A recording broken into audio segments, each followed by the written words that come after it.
क्या है आध्यात्म? दर्शन, चिंतन धारा, विद्या या संस्कृति की परंपरागत विरासत। आध्यात्म दर्शन यानी जीवन का शाश्वत सत्य। मानव जीवन से जुड़े शाश्वत सत्यों को जानिए और समझिए उपासक डॉक्टर सोहन राज तातेड़ से हमारे खास कार्यक्रम आत्मविज्ञान में। आत्मविज्ञान यानी सही दृष्टि, सही सोच। भाई और बहनों, मातृशक्ति को नमन। चैनल 24+ न्यूज के आध्यात्मिक कार्यक्रम आत्मविज्ञान, साइंस ऑफ द सोल और नई सही दृष्टि, सही सोच, राइट विजन, राइट थिंकिंग के अंतर्गत हम आपको प्रतिदिन नए नए एपिसोड्स दिखाते हैं। और इन एपिसोड्स दिखाने का मकसद ये है कि आपको हम सही रास्ते लाना चाहते हैं। आपकी रॉन्ग बिलीफ को समाप्त करके हम राइट बिलीफ लाना चाहते हैं। जब आपकी राइट बिलीफ हो जाएगी तो आपका जो है पूरा जीवन एक राजपथ बन जाएगा और आप उत्तरोत्तर प्रगति की ओर जाते रहेंगे। और जब तक रॉन्ग बिलीफ रहेगी हमारी अवनति होती रहेगी, डिटोरिएशन होता रहेगा और हम जो है गिरते जाएंगे। और इस तरीके से हमारा मानव जीवन जो सफल नहीं हो सकता। मानव जीवन तभी सफल हो सकता है जबकि हमारी राइट बिलीफ होनी चाहिए। यही आत्मविज्ञान का मुख्य उद्देश्य है। और उसी क्रम के अंदर आज हमने एक बहुत सुंदर विषय लिया है। वो विषय हमारा घाती कर्म। भाई और बहनों, सबसे पहले हम व्याख्या करेंगे कर्म किसे कहते हैं। कर्म एक ऐसी रज है, कर्म एक ऐसी अशुद्धि है जो आत्मा के साथ में अनादि अनंत काल से चिपकी हुई है। और इन कर्मों के समूह को कार्मण शरीर कहा जाता है, लिंग शरीर कहा जाता है, कॉजल बॉडी कही जाती है। और जब ये कर्म आत्मा के साथ चिपक जाते हैं तो इनको राग द्वेष भी कहते हैं, इनको कषाय भी कहा जाता है, इनको क्रोध, मान, माया, लोभ होते हैं। इन कर्मों की अलग अलग कैटेगरीज है। कुल कर्म मुख्य जो है वो 8 कर्म है मुख्य रूप से।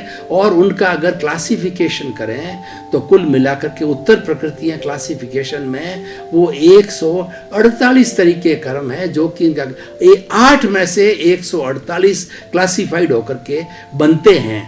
तो हम पहले अब ये कर्म क्या होते हैं। कर्म ये हमारे जो इस कॉस्मॉस के अंदर ये पुद्गल परमाणु होता है, वो जड़ परमाणु होता है, उसी को ही कर्म कहते हैं। और ये कर्म वर्ण वाला होता है, गंध वाला होता है, रस वाला होता है, स्पर्श वाला होता है। और कर्म में क्या होता है कि 2 तरह के स्पर्श होते हैं। एक तो चतुस्पर्शी होता है, एक अष्ट स्पर्शी होता है। अष्ट स्पर्शी होता है वह वस्तु जो है हमें आंखों से दिखाई देती है, स्थूल होती है। और चतुस्पर्शी होती है वो आंखों से दिखाई नहीं देती, विज्ञान के किसी भी इंस्ट्रूमेंट से वो दिखाई नहीं देती है। और वही कर्म पार्टिकल्स हैं, सीधे ही कॉस्मोस से लिए जाते हैं, ब्रह्मांड से लिए जाते हैं, सृष्टि से लिए जाते हैं। चतुस्पर्शी होता है। और कैसे लिए जाते हैं? जब हमारी मन की, वचन की, काया की, इनको तीनों को योग कहते हैं। ये योग कोई भी एक्टिविटी करते हैं। मन जो है विचार करता है, वचन बोलता है, काया जो हलन चलन करती है। तो ये कॉस्मोस से चतुस्पर्शी पुद्गल जो है भीतर खींचे जाते हैं। और भीतर खींच करके भीतर जो जन्म जन्मांतर से जो कार्मण शरीर है, जो कि बहुत अति सूक्ष्म है, उसके अंदर जो राग द्वेष रूपी रज है, कर्म रज है, उसके साथ जाकर के वो मिल जाते हैं। और ये हमारी जन्म मरण की श्रृंखला जो है 84 लाख जीवा योनि के अंदर 4 गति के अंदर हम घूमते रहते हैं। जब तक ये कर्म रज पूरी साफ नहीं हो जाती है तब तक प्राणी 84 लाख जीवा योनि में घूमता है। इसीलिए हमारा लक्ष्य ये है, अगर हम भारतीय संस्कृति की बात करें तो भारतीय संस्कृति में 4 पुरुषार्थ बताए गए हैं: अर्थ, काम, धर्म और मोक्ष। काम और अर्थ तो हमारे जीवन की आवश्यकता है, हर एक व्यक्ति जानता है, उसके लिए कोई ट्रेनिंग देने की जरूरत नहीं होती है। लेकिन धर्म एक ऐसा तत्व है कि व्यक्ति को बार बार बताना पड़ता है, व्यक्ति भूल जाता है क्योंकि इसको नीरस विषय समझता है। इसमें आनंद वो आनंदित नहीं होता है। 5 इंद्रियों के सुख में आनंदित होने के कारण में अर्थ और काम के अंदर तो घुल मिल जाता है। धर्म के लिए प्रवचन दिए जाते हैं, स्वाध्याय की पुस्तकें होती है, ध्यान कराया जाता है, बहुत से कार्य कराए जाते हैं। बहुत से साधु है, मुनि है, संत है, महर्षि है, और हमारे मुनि महर्षि जो है इसके बारे में बताते रहते हैं, धर्म के बारे में। और मोक्ष है चौथा, वो हमारा साध्य है, हर प्राणी का साध्य है, मोक्ष है। ये हमारी भारतीय संस्कृति ने तय कर दिया कि जो हमारी लाइफ स्टाइल, काम, अर्थ, धर्म और मोक्ष है, अल्टीमेट हमें क्या प्राप्त करना है? मोक्ष प्राप्त करना है। क्यों प्राप्त करना है? कि मोक्ष में अक्षय सुख है। हमारे जीवन में जो सुख आता है वो तो आता है और जाता है, धूप छांव की तरह होता है। जब सुख आता है हम फूल जाते हैं, और जब दुख आता है तो हम दुखी हो जाते हैं। तो उस श्रृंखला से बाहर निकलने के लिए जो ये मोक्ष की अवधारणा बनी है, तो इस कर्म रज को बिल्कुल अलग कर दिया जाता है आत्मा से। तो आत्मा अशरीरी होती है, आत्मा अनंत ज्ञान वाली है, आत्मा अनंत दर्शन वाली है, अनंत शक्ति वाली है, अनंत सुख का धाम है। ये मुक्ति में चली जाती है और वहाँ आनंद में विलीन हो जाती है, अशरीरी होती है। और फिर ये संसार के जन्म मरण का चक्कर, जो कि दुख का सबसे बड़ा कारण है, अज्ञान का कारण है, उसके अंदर फिर से नहीं आती है। तो अभी हम जो बात कर रहे थे, घाती कर्म दो तरह के होते हैं, एक घाती कर्म और एक अघाती कर्म। आज जो हमारा विषय है वो घाती कर्मों का विषय है। घाती कर्म कौन से होते हैं? जो आत्मा की घात करते हैं। ये आठों तरह के जो कर्म होते हैं, ज्ञानावर्णीय, दर्शनावर्णीय, वेदनीय, मौनीय, आयुष्य, नाम और गोत्र, ये मुख्य 8 तरह के जो कर्म होते हैं, ये आत्मा के साथ में कर्म शरीर के रूप में अनादि अनंत काल से चिपके रहते हैं। लेकिन इनमें से 4 शरीर से जुड़े हुए हैं, उनको अघाती कर्म कहा जाता है। और 4 जो आत्मा के साथ जुड़े हुए हैं, यानी आत्मा तो अजर अमर है, वो तो अविनाशी है, वो तो सदैव रहने वाली शाश्वत है। तो ये 4 घाती कर्म आत्मा के साथ लगे ही रहते हैं। ये अलग तब होते हैं जब आत्मा मुक्त हो जाती है। तो ये क्या करते हैं? आत्मा की घात करते हैं, आत्मा का गला घोंटते हैं। आत्मा का जो प्रकाश है, जो केवल ज्ञान है, उसको प्रकट नहीं होने देते हैं। आत्मा का जो सुख है उसको प्रकट नहीं होने देते हैं। तो वो घाती कर्म कराते हैं, जो आत्मा की घात करते हैं। वो मुख्य 4 तरह से, 8 में से 4 है, वो घाती कर्म कहलाते हैं। आज हम उस घाती कर्म की सांगोपांग व्याख्या करेंगे। घाती कर्म कौन कौन से हैं? वो है हमारे ज्ञानावर्णीय कर्म, दर्शनावर्णीय कर्म, मोहनीय कर्म और अंतराय कर्म। पहले हम ज्ञानावर्णीय कर्म को लेते हैं। ज्ञानावर्णीय कर्म जो है एक आंख पर पट्टी बांधने के समान है। जब हमारी आंख पर पट्टी बांध दी जाती है तो हमको दिखाई नहीं देता है। और ये आकाश के अंदर सूर्य होता है, उसके सूर्य के ऊपर बादल आ जाते हैं तो सूर्य होते हुए भी अंधेरा सा महसूस होता है, प्रकाश महसूस नहीं होता है। उसी तरह से ज्ञानावर्णीय कर्म एक आवरण है, एक पर्दा है जो हमारी आत्मा पर आ जाता है और हमें ज्ञान की विस्मृति करा देता है, ज्ञान होने नहीं देता है। पढ़ाई लिखाई में मन नहीं लगता है, पढ़ते हैं तो याद नहीं होता है, स्मृति कमज़ोर हो जाती है और हम अच्छी प्रस्तुति नहीं कर सकते हैं। और कोई आत्मज्ञान की बात आती है, हमको नींद आती है, इंटरेस्ट नहीं आता है। यानी मतलब ज्ञान, आत्मज्ञान से संबंधित जो है कोई भी बात आती है उसमें दिलचस्पी नहीं होती है। इस दिलचस्पी को ये आवरण रोकता है। इसको ज्ञानावर्णीय कर्म कहते हैं। ज्ञान पे आवरण डालता है। 5 तरह के ज्ञान होता है, मति ज्ञान, श्रुत ज्ञान, अवधि ज्ञान, मन परिवार, केवल ज्ञान। इन सब 5 ज्ञानों पे आवरण डाल देता है। ये ज्ञान का अलग से चैप्टर हम लेंगे और उस पर अलग अलग से व्याख्या करेंगे। लेकिन ये 5 तरह के ज्ञान पे आवरण डाल देता है। ये तो हो गया ज्ञानावर्णीय कर्म की डेफिनेशन। अब ज्ञानावर्णीय कर्म का बंधन कैसे होता है? ज्ञानावर्णीय कर्म जो है किस तरीके से हमारी आत्मा के साथ जुड़ता है? इसका मुख्य कारण है कि जो ज्ञानी है, ज्ञानी कौन होते हैं? अर्यंत होते हैं। सिद्ध है तो वो तो मुक्ति में है, लेकिन उसका स्मरण है, वो ज्ञान का स्मरण है।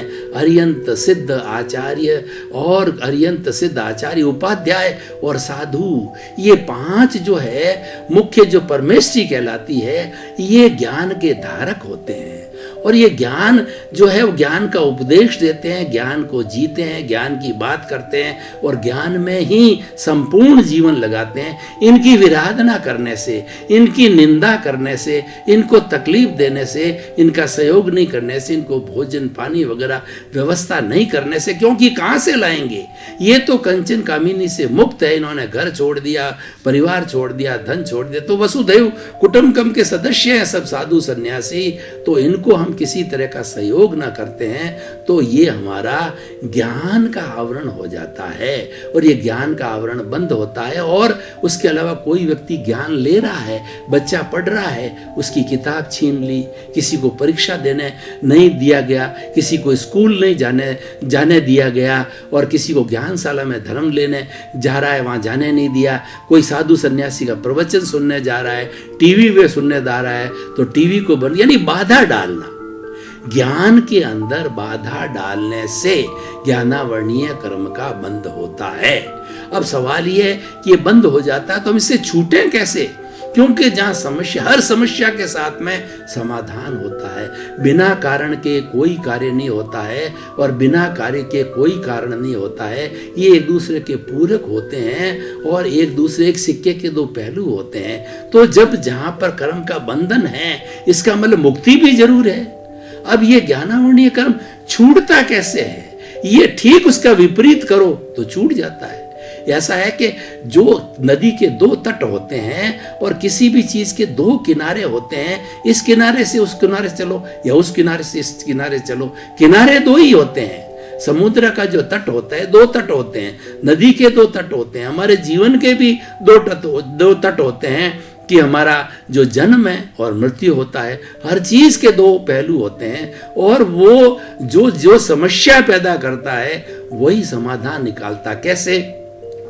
किसी व्यक्ति को बिजनेस में घाटा लगता है, उसको निराश ना होकर के पुरुषार्थ करके उस बिजनेस को फिर करना चाहिए, वही बिजनेस प्रॉफिट देता है। क्योंकि ये तो उतार चढ़ाव तो हर चीज के अंदर आते हैं, प्रकृति का नियम है, प्रकृति में हर क्षण हर वस्तु बदलती रहती है। तो इस तरह से कर्म जो है ना, से मुक्ति या कर्म से छूटने के वही कारण है। अगर हमारे कर्मों का बंधन हुआ होता है तो हम अरिहंत की, आचार्य की और जो सिद्ध भगवान की और जो उपाध्यायों की और जो साधु संतों की खूब सेवा करें। उनसे उनके 9 तरह से सेवा हम कर सकते हैं। अन्न पुण्य, पान पुण्य, लयन पुण्य, शयन पुण्य, मन पुण्य, वचन पुण्य, काया पुण्य और नमस्कार पुण्य। उनको प्रणाम करना, उनके प्रति श्रद्धा रखना, उनके ज्ञान को सुनना, ईश्वर की भक्ति करना और जो सिद्धों का जो नाम का स्मरण करना, अरिहंतों के नाम का स्मरण करना और आचार्यों की खूब, जो आचार्य वर्तमान में मौजूद होते हैं, उनकी भक्ति करना, उनके प्रवचन सुनना और जो है उनकी बताई मार्ग पर चलना। यानी जो मार्ग बताते हैं उनके मार्ग पे चलना, ये सबसे बड़ा ज्ञान होता है। उपाध्याय जी हमें शिक्षा देते हैं, आगम पढ़ाते हैं और साधु संत हमें शिक्षा देते हैं उनके उपदेश को, उनके ज्ञान। क्यों? उनका विषय तो ज्ञान का ही है, उनका कोई सांसारिक विषय नहीं होता है। ये सब परमार्थ के मार्ग पे होते हैं और ये लोग जो है परमात्मा बनने के लिए उन्होंने जीवन छोड़ा, उन्होंने सारा सांसारिक कार्य छोड़े होते हैं। इन सब की सेवा करना, इनको आराम पहुंचाना, इनको नमस्कार करना और इनकी बात को मानना, इनके प्रति श्रद्धा रखना, ज्ञानी पुरुष के प्रति, ये सब ज्ञानी पुरुष है। तो उससे हमारा जो है ज्ञानावरणीय कर्म जो है खुलता है, आवरण हटता है, कर्म से मुक्ति मिलती है, उस कर्म की निर्जरा होती है। जो दार्शनिक भाषा में बात करें तो कर्म जो है वो आत्मा से अलग होता है, उसको निर्जरा कहते हैं, और आत्मा के अंदर घुसता है उसको आश्रव कहते हैं। अलग विषय है, एक विषय के अंदर सैकड़ों विषय आ जाते हैं। तो ये अलग अलग समय के अंदर सैकड़ों विषयों को जो हम प्रस्तुति देंगे तो हम ये कर्म बंधन का कारण और कर्म छूटने का हमको कारण बताया। तो हमारे बंधे हुए हैं वो हम इस तरीके से कर्मों को जो है काटें, कर्मों को आत्मा से हटाएं, ये हमारा मुख्य उद्देश्य होना चाहिए। दूसरा जो कर्म है वो दर्शनावरणीय कर्म। दर्शनावरणीय कर्म पुजारी की तरह है। वो पुजारी क्या करता है, भगवान के मंदिर के सामने एक कर्टेन लगा देता है और सीता राम या राम लक्ष्मण या भगवान महावीर का मंदिर है, कृष्ण का मंदिर है, किसी भगवान का मंदिर है तो वो पर्दा हटाने नहीं देता, तो इसीलिए वो दर्शन नहीं होते। उसी तरीके से दर्शनावरणीय कर्म जब आता है तो दर्शनावरणीय कर्म जो है वो ईश्वर के प्रति श्रद्धा जागृत नहीं होने देता, धर्म के प्रति श्रद्धा जागृत नहीं होने देता, अच्छाई के प्रति श्रद्धा जागृत नहीं होने देता, सम्यक दर्शन की जो है प्राप्ति नहीं होने देता है, यानी वो अच्छाई को प्राप्त नहीं करने देता है। बुराई तो स्वतः ही हमारे भीतर पड़ी है, जिसको कर्म शरीर हम की बात कहते हैं, जिसको धोने धुनने की हम बात बात कहते हैं। दर्शना देखिए, ज्ञानावर्णीय कर्म जो मैंने बताया, वो ज्ञानावर्णीय क्रम जो है ना, वो 5 तरह का होता है। मति, ज्ञानावर्ण, दर्शना, मति, शुद्ध, अवधि, मन, प्रयोग, केवल ज्ञान, इनके साथ आवरण पड़ने वाला ज्ञानावर्णीय कर्म जो है वो 5 तरह के होते हैं। दर्शनावर्णीय कर्म 9 तरह के होते हैं। वो कौन से 9 होते हैं? चक्षु दर्शन, अचक्षु दर्शन, अवधि दर्शन, केवल दर्शन, और 5 तरह की नींद होती है। जो हमारी जो निद्रा होती है, चपला होती है, और जो चपला चपला होती है, और अतीन्द्रिय जो है वो स्निग्ध निद्रा, इस तरह की 5 तरह की नींद होती है। सामान्य नींद होती है, कुंभकर्ण जैसी गहरी नींद होती है, एक ऐसी नींद होती है नींद में व्यक्ति कोई अपराध करके आ जाता है, किसी का गला घोंट के आ जाता है, और एक नींद ऐसी होती है कि व्यक्ति जो है नींद के अंदर ही जो बहकता रहता है। इस तरीके से ये भी एक दर्शनावर्णीय कर्म क्या होता है। जब कभी भी प्रवचन आता है, जब भगवान की बात आती है, धर्म की बात आती है, भक्ति की बात आती है, इंसान को रश नहीं लगता, इंसान को नींद आने लग जाती है, और ये आंख के ऊपर पर्दा डाल देती है। चक्षु दर्शन, अचक्षु दर्शन, अवधि ज्ञान पे पर्दा डाल देती है, और केवल ज्ञान के ऊपर उसके ऊपर उसका दर्शन का मतलब होता है श्रद्धा, उसकी श्रद्धा के ऊपर पर्दा डाल देती है। तो जिस तरीके से ज्ञानावर्णीय कर्म का बंधन होता है, उसी तरीके से दर्शनावर्णीय कर्म का भी उसी तरीके से बंधन होता है। यानी उन 5 पंच परमेष्टि के प्रति श्रद्धा न रखना, पहले तो उनकी निंदा करना, उनको जो तकलीफ देना, और अब है इन 5 के प्रति श्रद्धा न रखना। ज्ञानी पुरुष के प्रति श्रद्धा न रखने से अर्यंत, सिद्ध, आचार्य, उपाध्याय और साधु 5 परमेष्टि की कैटेगरी के लोगों के ऊपर श्रद्धा न रखना, उनकी बात को स्वीकार नहीं करना, उनकी बात को मानना नहीं, उनकी बात पर चलना नहीं है, उससे जो हमारा दर्शनावर्णीय कर्म वैसे ही बनता है और वैसे ही छूटता है। ये ज्ञानावर्णीय दर्शनावर्णीय कर्म जो है एक जैसे होते हैं। ज्ञान और दर्शन साथ साथ चलते हैं। दर्शन का अर्थ होता है सामान्य देखना, या दूसरा होता है श्रद्धा करना, और श्रद्धा होने के बाद में, देखने के बाद में हम गहराई में जाते हैं, डिटेल करते हैं, उसकी ज्ञान मीमांसा को समझते हैं कि जिस व्यक्ति को देखा, जो बात हमने सुनी, वो कैसे सही है, उसका गे करना, उसका हे करना, उपादेय करना, ये सारा जो है वो ज्ञान कहलाता है। दोनों एक से ही है, पहले दर्शन होता है और उसके साथ जुड़ा हुआ ज्ञान होता है। तो ये ज्ञानावर्णीय, दर्शनावर्णीय। तीसरा मोहनीय कर्म होता है, वो एक शराबी की तरह होता है। एक शराबी व्यक्ति को जब वो शराब पी लेता है तो वो मदोमस्त हो जाता है, वो अपना भान भूल जाता है, अपना चेता भूल जाता है, वो सड़क पर पड़ जाता है, नाली में पड़ जाता है, उसको गंदगी का और बुराई का कुछ पता नहीं चलता है, और वो किसी से बात करता, बेभान होके बात करता है कि सामने मेरी बेटी है, कि मेरी पत्नी है, कि मेरी माँ है, दादी है, नानी है, दादा है, दादी है, तो उनसे तमीज से बात नहीं करता कि उसको चेता ही नहीं है, और उसका कुछ भी करे, उसके शरीर को, उसके पर्श को, उसके कपड़े को कोई भी उतार दे, उसको कोई भान नहीं होता। ऐसा शराबी होता है। तो ये मोह भी जो है ना, मोहनीय कर्म एक शराबी की तरह बेभान होता है। व्यक्ति जब मोह में चला जाता है, मेरा घर, मेरा धन, मेरी दौलत, मेरा परिवार, मेरा पद, मेरी प्रतिष्ठा, मेरी फैक्ट्री, मेरा बैंक बैलेंस, 5 इंद्रियों के सुख में मैं मेरा के अंदर पूरा जीवन निकाल देता है। सुबह से शाम तक उसके इर्द गिर्द घूमने देता है। वो मोहनीय कर्म जो है, और जो है वो मोहनीय कर्म उसको उससे अलग नहीं होने देता, मोह में डाल देता है। और मोह ही सब कर्मों की, मोह को राजा का है, मोह को सेनापति का है, क्योंकि मोह ही सब कर्मों का अर्जन करता है। अगर मोहनीय कर्म टूट जाता है तो उसके टूटने के बाद में आत्मा वीतराग हो जाती है। दूसरे कर्म तो शीघ्र टूट जाते हैं। सबसे मुश्किल जो है मोहनीय कर्म टूटता है, क्योंकि इसका परिवार बहुत बड़ा है। 18 तरह के पाप इसके परिवार में, राग द्वेष इसके परिवार में, क्रोध मान माया लोभ इसके परिवार में।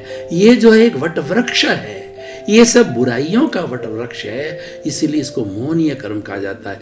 मोहनीय कर्म क्यों बनता है?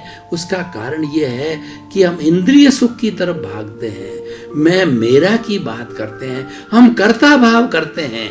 ये घर मैंने बनाया, ये मेरी पत्नी है, ये मेरा बेटा है, ये धन मैंने कमाया, मैं इतना बड़ा लेखक हो गया, मैं इतना बड़ा जो है मिनिस्टर बन गया, मैंने इतने अरबपति बन गया, मेरा जितनी आसक्ति करते हैं वो सारा मोहनीय कर्म है।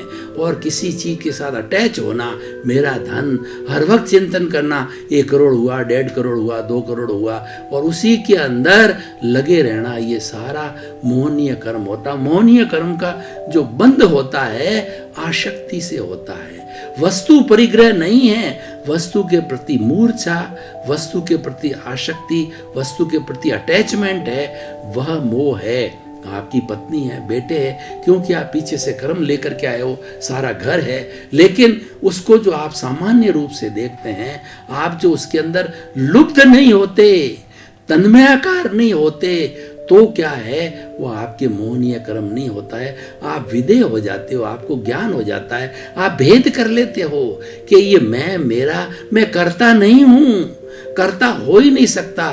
कर्ता भाव आप समाप्त कर देते हो, तो कर्ता भाव समाप्त होने के बाद के अंदर आपका मोहनीय कर्म समाप्त हो जाता है। मोहनीय कर्म जो है बंधने के कारण मैंने बताया आसक्ति, तो इसके छूटने का कारण अनासक्ति। आप धनपति हैं, कुबेरपति हैं और अपनी पत्नी के पति हैं, दादा है, नाना है, तो आप उसको एक व्यवहार रूप में मानो कि ये व्यवहार में पीछे से लेके आया हूं, ये मुझे भुगतान करना पड़ेगा। उसको भुगतान तक ही सीमित रखो, उसमें लुप्त मत हो। अनासक्ति रखना, आसक्ति और अनासक्ति एक जो विपरीत धारा है, पूर्व और पश्चिम है।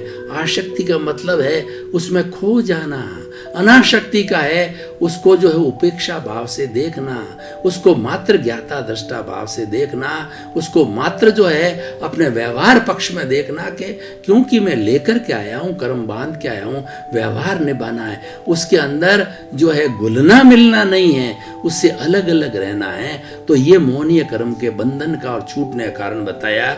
अब जो समय की अल्पता को देख के जो 5वां कर्म है उसकी मैं व्याख्या करूं। अंतराय कर्म। अंतराय कर्म क्या है? बाधा डालता है। 5 तरह की मोहनीय कर्म की 28 प्रकृतियां होती है। क्रोध है, अहंकार है, माया है, लोभ है, चार है। चार को गुणा करते हैं हम जो है वो अनंतानुबंधी, और दूसरा जो है प्रत्याख्यानी, अप्रत्याख्यानी, संजलन। तो ये 4 × 4 16, और उसके बाद में सम्यक दर्शन, मिथ्या दर्शन, मिश्र दर्शन, इस तरीके से करके इसकी और 9 तरह के जो है वो हमारे कषाय आते हैं। रति, अर्ति, माया, मरसा। भाई और बहनों, आपका बहुत बहुत धन्यवाद। आप आत्मविज्ञान कार्यक्रम देख रहे हो। आत्मविज्ञान कार्यक्रम की आप आत्मा हो, और आत्मविज्ञान कार्यक्रम आपको बहुत फिट बैठ रहा है। आप इसको देखते रहिए, किसी दिन इसको छोड़िए मत। ये प्रतिदिन सुबह 7:30 बजे चैनल 24 पर दिखाया जाता है, और इसके देखने के बाद आपके मन में कोई जिज्ञासा उत्पन्न होती है तो हमने जो हमारा ईमेल आईडी, हमारी वेबसाइट और हमारा जो है वो मोबाइल ऐप दे रखा है, उसके माध्यम से जो है आप अपनी जिज्ञासा को शांत करके और अपने इस मानव जीवन को धन्य बना सकते हो, पारिवारिक जीवन को सुखी बना सकते हो। व्यवहार जगत को, निश्चय जगत तो हमारा लक्ष्य है, मंजिल है। व्यवहार जगत को शुद्ध करके आप जो निश्चित जगत तक प्राप्त कर सकते हो। तो इसीलिए हमारा आपके प्रति बहुत मंगल भावना, शुभकामना। आत्मविज्ञान में आत्मविज्ञान यानी सही दृष्टि, सही सोच।